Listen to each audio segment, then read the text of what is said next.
Hi again, everyone. Welcome to part 2 of our simple Gimp tutorial for the PSA project. In our last tutorial, we made this thirsty text, adding text and using a filter effect on the text.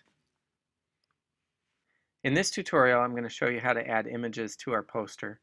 And we're going to resize images. We might play around with how they look on the page, and we might do some cropping and that sort of thing. So before we do that, I want to introduce you to something called Morgfile. And Morgfile is a place where you can get free photos that are free of copyright, so you can use them in this project. Notice down here it says that this photo that I'm going to use is a free photo.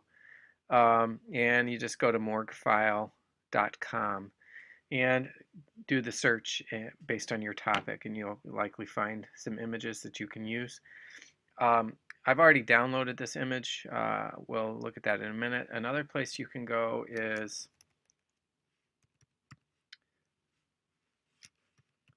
to the school clip art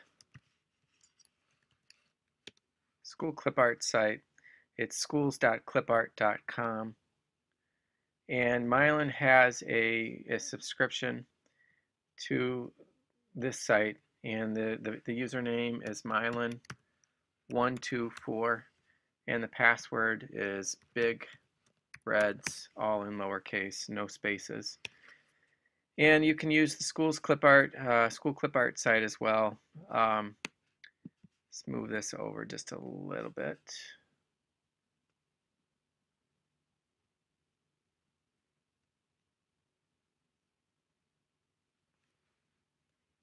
So now that we have that clip art site moved over, you can choose from a lot of different types of things. You have photos, you have illustrations, graphics, photos. So there's a lot that you can choose from in here, and it's also searchable. So it's a good place to go for images as well. So back to our Gimp file, we want to pull in the image that I showed you from the morgue file. And to do that, I'm going to choose my Finder. And once Finder is open, I'm going to go to my downloads. And the Mac is just so slick. Lets you kind of scroll through all of the things that you've downloaded and easily find an image that you need. So I found my water droplet image, and it's a really big file. I'm eventually going to show you how to resize it. Accidentally, it kind of looks nice in the big version. So to get it into the document, the GIMP document, we just select it, drag and drop, and it'll add that file to our document. Now it's covering up our text. It went right on the top of all of our text. So if you look over here at our layers, you'll see that water file, picture file is right on top of our text. I'm going to move it down, and you're going to slowly see that text reappear. So now the image file is actually below the text. It's rather large at this point. I'm going to show you how to resize this file. So we could use the scale tool, and once the scale tool is selected, we could scale the layer by clicking the transform layer tool. Click on here, and then if you do use this, you want to make sure that you link up the scaling. And you can type in 8.5, which is the width of our document. I'll go on ahead and say scale. So it seems to have jumped off our page.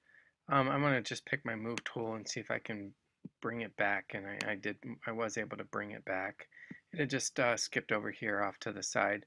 The other way you can scale a layer is by using the layer menu, and you can choose layer and then scale the layer. Do it that way as well.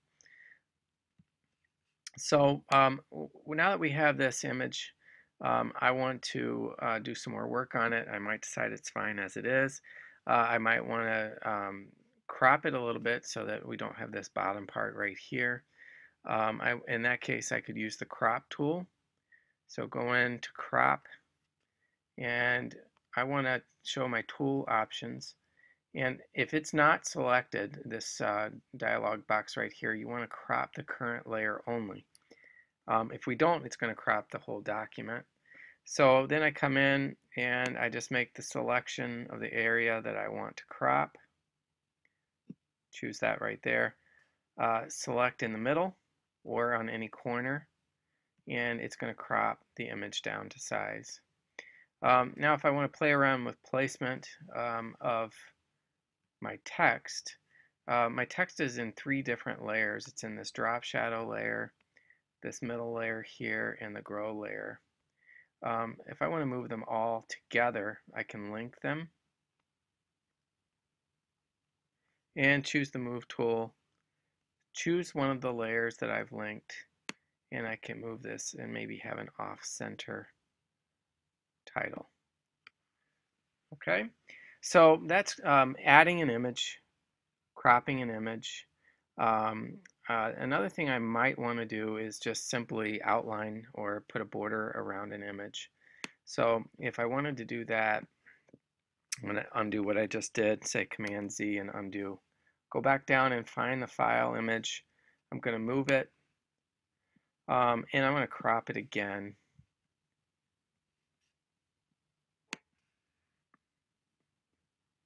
So I'm going to go down there, crop it, say crop, and I want it centered at this point.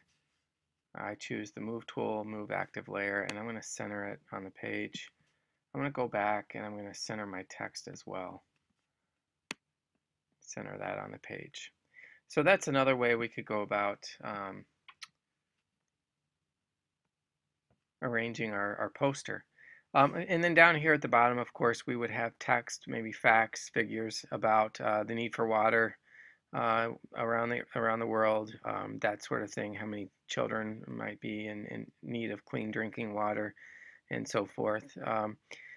But I want to just kind of revisit very quickly the accident that I had, which was a kind of a nice accident. I'm going to delete this old layer, this old image layer, and I'm going to pull that drip file down into my document one more time, and I'm just going to drag and drop it in. Now I said this was an accident. The file was large, and it looked like it gave it a nice effect when it was below all the text. So I'm just going to do a couple of moves here. I'm going to move this file up a little bit and over. And then I'm also going to move my text over and get it arranged in that spot. And then I might, now I have room for some facts and figures in this area right here. I might put a slogan of some kind at the bottom. And I'm changing up my font. I changed it to noteworthy. Click in my document and I might say, "You are not alone." Pull it back into my screen, and I've got a nice start to my poster at this point. That's it for our tutorial. I hope this is helpful, and just play around. That's how you learn things. Play with the tools. Play with sizing. Sometimes accents are nice, and good luck. That's it.